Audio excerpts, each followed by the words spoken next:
Welcome to the University of Michigan Dentistry Podcast Series, promoting oral health care worldwide.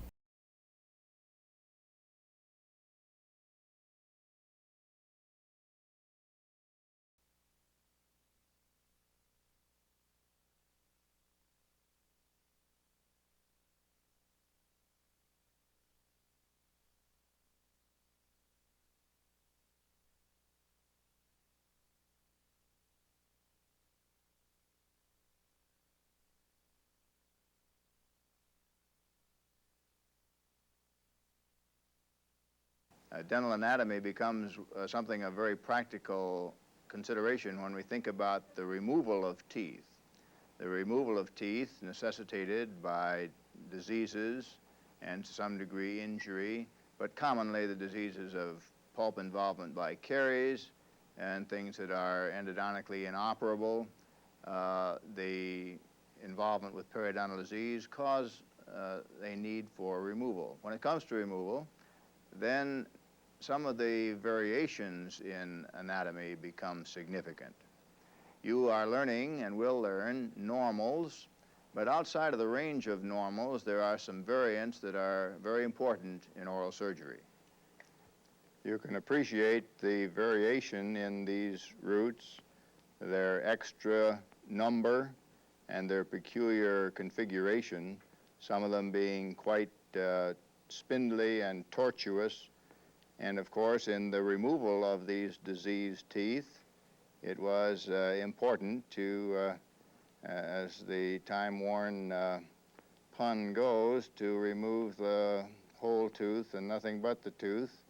And sometimes these spindly things are a little bit difficult. So here we see some variation in numbers of roots and in configuration. And some of these variants can also be appreciated in the radiograph. Here is an X-ray, and we see rather bulbous roots locked into bone as a result of an increase in the thickness of the cemental layer of the root, so-called hypercementosis. The configuration of the root can be really quite markedly turned. This term of dilaceration simply means a crook in the root, in this instance, completely to right angles. We would see that the radiograph certainly should show us the entire configuration of the root form.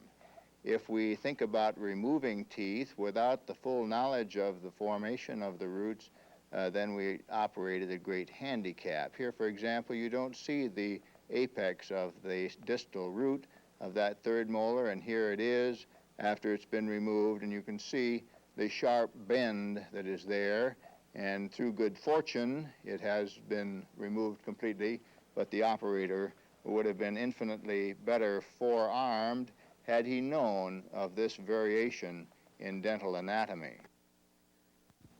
The configuration of the developing root can be influenced by the adjacent anatomy.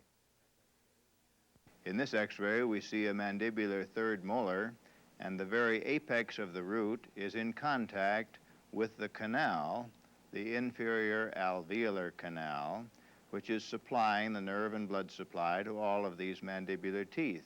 Since the third molar develops the latest in this group and tends to be short on space, it has been grooved by this canal. As we will see in the extracted specimen, the canal went right into that notch at the apices of the teeth, and obviously for the oral surgeon who removes this tooth, it is extremely important that both he and the patient know of this close proximity because of the possible deficits in nerve function that can be inflicted by trauma during the time that it is removed. In the removal of teeth, instrumentation takes generally two forms. The types of instruments that are basic to tooth removal are those that deliver forces which will luxate the periodontal ligamentous fibers and expand the alveolus sufficiently so that the tooth can be withdrawn from the socket. So the instrument must be designed to appropriately deliver this force. The forceps is a rather primitive designed instrument which looks not unlike any kind of grasping plier. Its design is such that the beaks tend to be oriented with the handles so that we can deliver the forces to remove the teeth, and the beak is designed so that it will adapt well, not to the crown of the tooth where it grasps, but rather to the cervical portion of the tooth. We would see that for the upper arch, this so-called universal forceps, or 150, can be applied and is applied one beak at a time and is applied well up on the neck of the tooth. It is designed then to lock in that manner, and the operator will of course support the jaw while the tooth is mobilized. The forces then are applied by the forceps. Now for the molar tooth, one can see that the beaks of this forceps are rather inadequate in their design. They do not encompass the tooth well, and therefore a molar forceps is designed. Here we see a molar forceps, and the beaks of this forceps are specialized. One of the beaks has a prong on it, and that prominence is designed to engage the bifurcation or the splitting of the buccal roots of a molar. As a consequence, we must have then a right and a left forceps for this purpose. This particular one is designed for the right maxillary molars because this prong is on the lateral or buccal surface, and the prong would fit on this molar in a manner that would slide up and engage the bifurcation area in that manner. And thusly the forces could be applied. In the application of the forces then, we would see that the forceps should actually engage well up on the neck of the tooth rather than on the crown. If we look at this line drawing, we would see that the forceps has been applied only to the coronal portion of the tooth, and when the forces are applied, there is a marked tendency for a fracture of the crown off at the level of the bone, making the extraction infinitely more complicated and difficult, simply by applying the forceps poorly. In the more correct application, we would see that the beaks slide up well on the neck of the tooth, and the forces then are delivered to the root itself so that they can be applied in the manner that will best develop the torsions and movements that rupture the periodontal ligament and expand slightly the alveolus. Some of the teeth with conical roots are designed so that torsion is effective. Here on a mandibular premolar tooth, we can see the rotational forces that are helpful in delivering torque to sever the ligamentous fibers. There is never any application of traction. Teeth are never pulled, in spite of the colloquialism.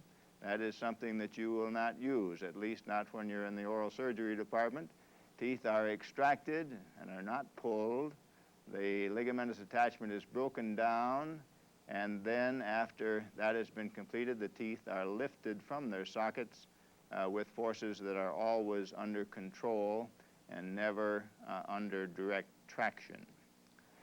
We will see some of this application of force in an illustration in the clinic.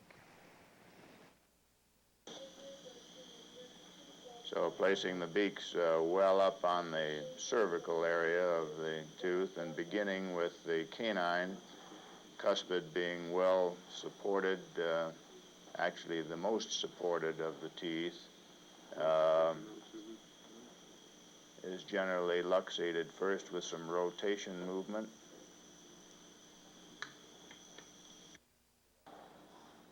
This is the upper anterior fossa. We should have a number 1. So the canine is removed, and then the root support of the lateral and central are less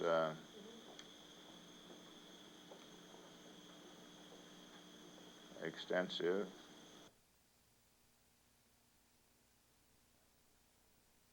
The second basic instrument in the delivery of force for the removal of teeth are elevators. The elevators are forms of levers and are basically of 2 types. We will look at the design and see that they are either concave in their surface, slightly serrated, you can see here for better engaging, and rather straight, and we'll see the application of that in a moment, or they are of so-called pick design, in that these are pointed and they engage for leverage in a little different manner. If we turn first to the 77R elevator, we would see the application of this instrument in the delivery of forces to the tooth to be removed, in that the elevator can, after the soft tissues are reflected back, be insinuated in the interproximal space and then held against the tooth. As it is so held and sliding in firmly against the tooth, it then can rotate, and in the rotation, the bone of the alveolar crest is used as the fulcrum, whereas the working arm delivers the force to the tooth in a direction that tends to move it both distally and upward. As we can see in reverse situation in the maxillary arch in the diagram, this same elevator is being applied, and we can see the manner in which the effective force tends to, through rotation, deliver the tooth outward in a manner where force is effective in a very small space. Basically, elevators apply force in very confined space areas. If we think for a moment next about those pick elevators and look at the next diagram, we can see a manner in which the pick elevator is enhanced by drilling a hole into the root surface so that the tip of the pick elevator can engage the tooth, and the adjacent bone can be used as the fulcrum, and as the arrows would indicate, the application of force in a manner that controls the movement and delivers the tooth from its socket effectively. If we look at a clinical situation for the application of elevators, we will see several other things about their use.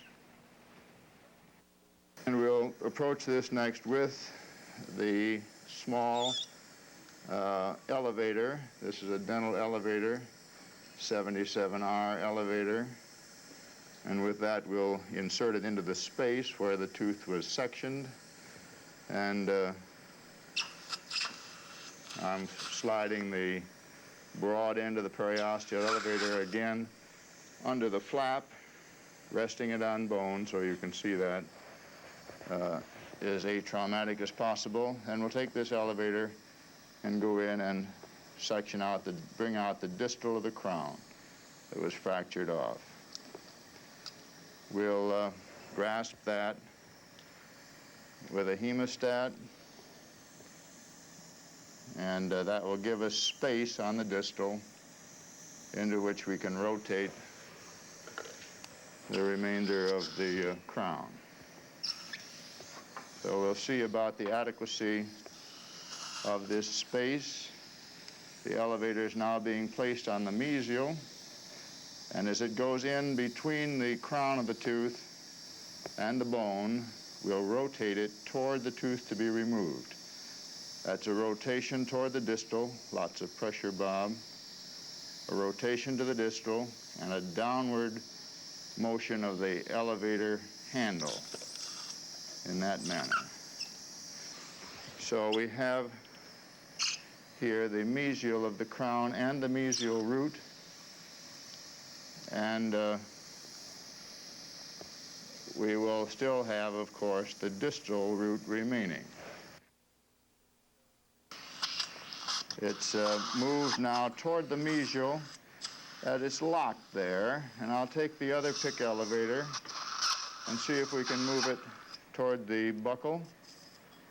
Come in behind it this way, and we'll try to again bring it forward and up.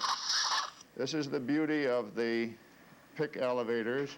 You can see a little motion in the other direction now, going out toward the buccal. I'll go back to that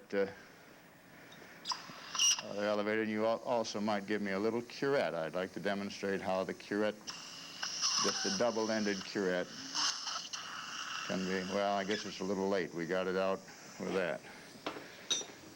All right.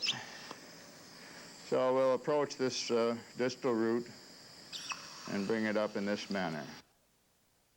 The dental anatomy in multi-rooted teeth exceeds oftentimes the ability of either elevators or forceps to deliver such a tooth. For example, the maxillary molars often appear as tripods with their three roots locked in bone and virtually an anchor which resists the effort of a forceps to dislodge this from the maxilla. These diagrams illustrate the approach to the maxillary molar with an initial division of the crown and then the separation of the roots so that they may then be simplified for individual delivery. If we turn to a clinical situation illustrating this, we would see the manner in which this can be accomplished.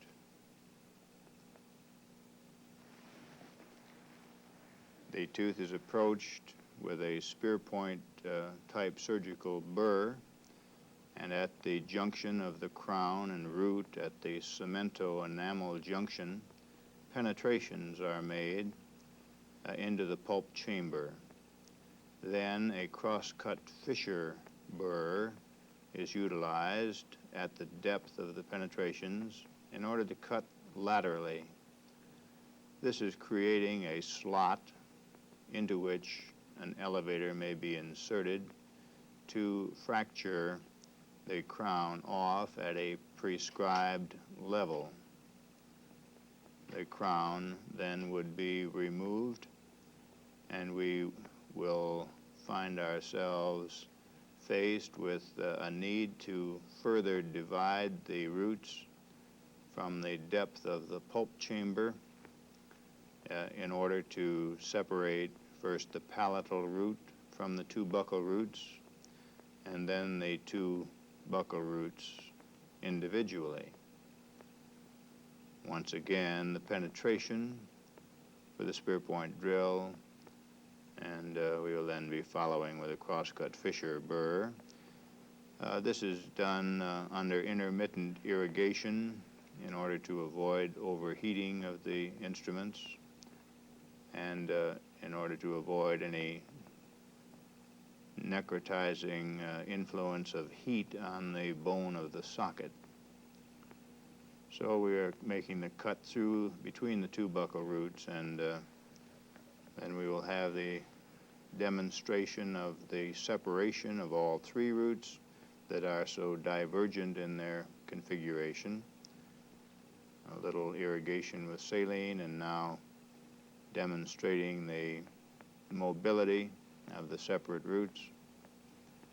And once they are then sufficiently luxated, they'll be simply removed with the simple application of forces. The distal buccal root, then an elevator in, utilizing that space. We can turn the mesial root with an elevator into that space and remove the mesial buccal root. and then last, of course, the palatal root. So this is a manner in which forces can be kept under control. We can avoid damage to bone, and we see it completely removed. This same divide and conquer principle that we've seen in the removal of the multi-rooted molar can also be very helpful in situations for the removal of third molars where space is very limited and where bone is quite dense. If we turn to an X-ray of such a third molar, at first glance we would see that the anatomic form of these roots looks fairly simple, like two roots of any molar in the mandible. But if you look rather carefully at these roots, you'll see on the distal that distal root suddenly takes a very sharp bend toward the mesial and is paralleling the canal throughout. Certainly, in order to remove these roots, we must of necessity, if we're going to get them out, not fracture off those small apices or damage the nerve down there, we have to create space. Space can be created in this situation by, again, dividing the crown, as we'll see in this next example, in which sequentially, as you see the series, the roots are rather sharply bent again, but by removing crown and dividing roots individually, one can see that you can get space, and then into that space with force application with elevators, we can accommodate and compensate for the variations in dental anatomy. We have seen the variation in root formation that taxes the skills of the oral surgeon and the dentist in general who tries to separate diseased teeth from the jaws in compensating for the variations in dental anatomy that an individual patient may present. Then we have seen the instrumentation, the design of the instruments for oral surgery to accommodate for the dental anatomic surfaces to which they are to be applied. And we've seen them in their applications to break down the periodontal ligament attachment and to deliver such teeth. And we've seen divide and conquer principles which tend to simplify the delivery of such teeth, and a bit of the third molar story, both in its need to apply forces in confined space to accommodate for some of the, again, root variants that are there. So one can see that in oral surgery, as in all areas of dentistry, the morphogenesis of teeth plays an extremely important role and should cause all of us to constantly keep in mind the formation of both crown and roots of these important teeth to which you're dedicating your careers. You've been listening to a presentation from the University of Michigan School of Dentistry, which is dedicated to supporting open learning and open educational resources. This recording is licensed under the Creative Commons. It may be reused and redistributed for nonprofit use. Please attribute materials to the University of Michigan School of Dentistry and redistribute under this same license. For more information on how this and other University of Michigan School of Dentistry recordings may be used, visit www.dent.umich.edu/license.